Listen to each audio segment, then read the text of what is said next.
안녕하십니까. 다산신도시 다산중앙부동산 신동호입니다. 오늘은 제가 이제 몇 번 말씀드렸었는데요. 임대 완료 상가, 선임대 상가에 대해서 다시 한번 좀 말씀드리고자 합니다. 선임대 상가를 선택하실 때 어떤 방법으로 선임대 상가를 골라야 하는지 그 방법에 대해서 한번 말씀드려 보겠습니다. 일단 선임대 상가를 자꾸 말씀드리는 것은 신도시에 있어서 미분양되고 이제 미임대 상가가 워낙 많기 때문에 입지를 보고 좋은 입지라 해가지고 사셨다 하더라도 임대 때문에 고생하신 분들이 많아가지고 이 부분 때문에 임대 완료 상가를 자꾸 이제 권해드리는 거고요. 그래서 아무리 좋은 상가라고 하더라도 원하는 수익률로 임대가 맞춰지는 것은 별개의 문제입니다. 실제로 보면 입지가 좋다는데 상가 사셔가지고 임대 때문에 굉장히 골머리를 썩히는 분들이 많기 때문에 그래서 오늘 선임대 상가에 대해서 한번 말씀드려 보도록 하겠습니다. 하지만 여기서 이제 하나의 그를 좀 조심하셔야 될 게 있는데요. 임대된 상가라 하더라도 문제가 있는 상가는 분명히 있습니다.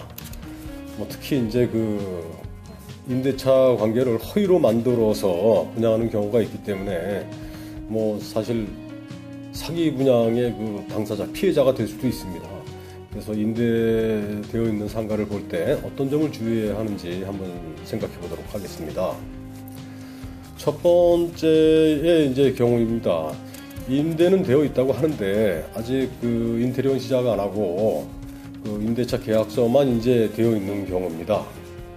이제 이럴 경우에는 임대차 계약을 중심 이제 보고 이제 계약을 하실 때 필히 분양 계약서 상에 임대차 계약이 만약 해지되거나 미루어지거나 미이행하게 되면 일단 임대차 계약을 조건 없이 해지한다는 특약을 꼭 넣으셔야 됩니다. 이제 여기에 분양팀이나 일부 부동산의 말만 믿고 하셨다가 아주 곤란해질 수 있습니다. 그러니까 분양 계약서상에 이제 임대차 관계를 쓰고 그 내용이 특약으로 이제 들어가서 이행 안 됐을 땐 바로 해지한다 하는 내용이 꼭 들어가야 된답니다. 그러니까 실제로 이제 임대차 계약을 한 임차인이라도 준공 후에 사정이 생겨서 못 들어올 수도 있는 거기 때문에 그만 믿고 사셨다가 아주 곤란해질 수 있기 때문에 그런 특약이 꼭 들어가야 된다는 걸 명심해 주시기 바랍니다. 그리고 이제 임대차 계약의 주체는 일단 분양되기 전이기 때문에 당연히 그 건물의 시행사가 되어야 됩니다. 그래서 일반 분양 직원으로 돼 있다거나 다른 개인으로 돼 있다거나 하면 일단 진실성이 의심되는 그런 임대차 계약이라고 할 수 있겠습니다. 그래서 이런 경우는 당연히 피하셔야겠죠. 그리고 이제 이 병원이나 학원 등이 이제 임대료 체납이 적고 좀 우수한 임차인이라고 생각되고 있습니다만, 그래서 이런 업종이라도 실제로 오픈하지 않고 질질 끌거나 인테리어를 제대로 하지 않거나 하는 경우가 생기기 때문에 그래서 이런 부분에 대한 내용이 꼭 특약에 들어가야 된다는 걸 명심해 주시기 바랍니다. 그 다음에 두 번째는 인테리어 공사 중인 상가의 경우에서 이제 임대 보증금이 너무 적다. 그다음에 인테리어 하는 게 영 좀 부실하게 한다 생각되면 이 부분에서 좀 고민을 해보셔야 됩니다. 지금 사실 이제 신도시 상가에서 분양 상가가 워낙 많기 때문에 보증금이 사실 경쟁적으로 좀 낮추다 보니까 월세 대비해서 보증금 비율이 1년 미만으로 되는 경우가 간혹 있습니다. 이제 그런 부분은 사실 이제 각 건물 간 임대료에 대한 이제 경쟁이 붙기 때문에 그럴 수도 있다고 봅니다만, 일단 임대료 부분이 이제 임대 보증금이 너무 작거나 그다음에 인테리어가 좀 너무 허접하게 되거나 그런다 그러면 이 부분은 좀 투자 부분에서 좀 제외하시는 게 맞다고 생각됩니다. 그래서 이제 이런 부분을 좀 간과하시고 이제 투자하시게 되면 곤란에 처할 수 있기 때문에 일단 보증금과 보증금이 너무 적거나 아니면 인테리어에 너무 비용이 좀 적게 들어간 것 같은 이런 상가는 피하시기 바랍니다. 일단 최소한 1년 정도의 그 월세의 1년 정도는 보증금으로 들어가 있어야지 된다고 생각이 됩니다. 그다음에 이제 세 번째는 임대차가 완료되어 있는데 사실 그 상가의 임대료가 조금 좀 이상하다 싶을 정도로 높은 경우가 있습니다. 뭐 한 10% 정도 높을 수도 있겠지만 10%가 아니라 뭐 50% 이상 다른 상가 대비해서 높다 그러면 이건 좀 가령 그게 진실하게 그냥 과연 그렇게 들어올 수 있을까 하는 거 생각해 보시기 바랍니다. 옆에 상가가 월 200이면 되는데 예를 들어서 임대된 상가가 300 이상으로 월세가 이렇게 맞춰져 있다 그러면 굉장히 좀 의심스럽다고 생각될 수 있고요. 그게 사실 정상적인 임대차 계약일까 하는 의심을 하셔야 됩니다.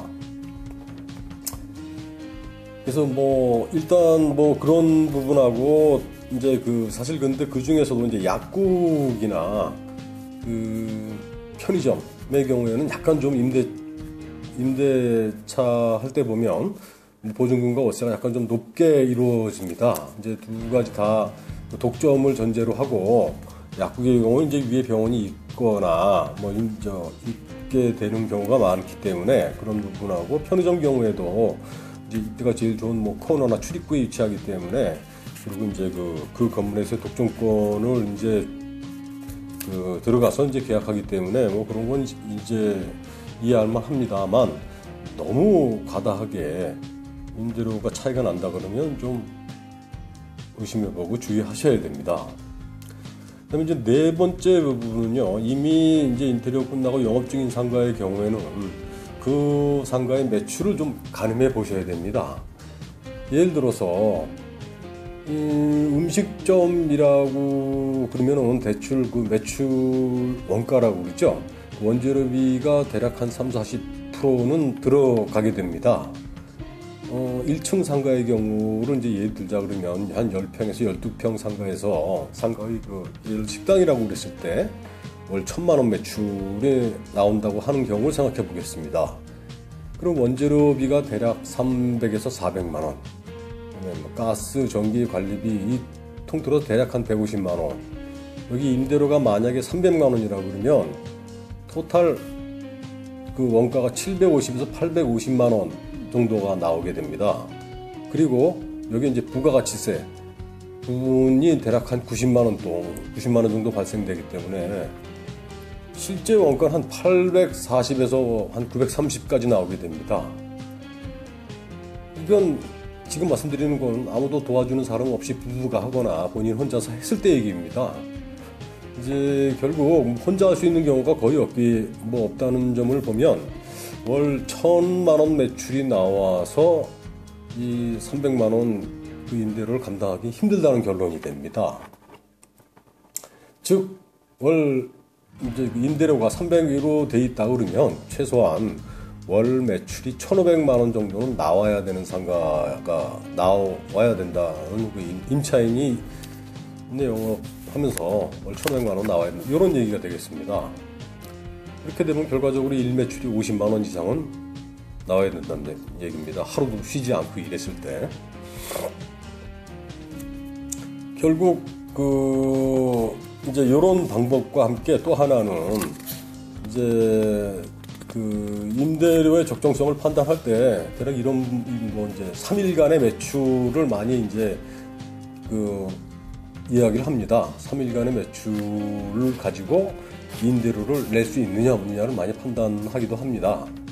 결국 임대료가 300만 원이면 일매출이 최소한 이제 100만 원 정도는 돼야 된다 하는 말씀입니다.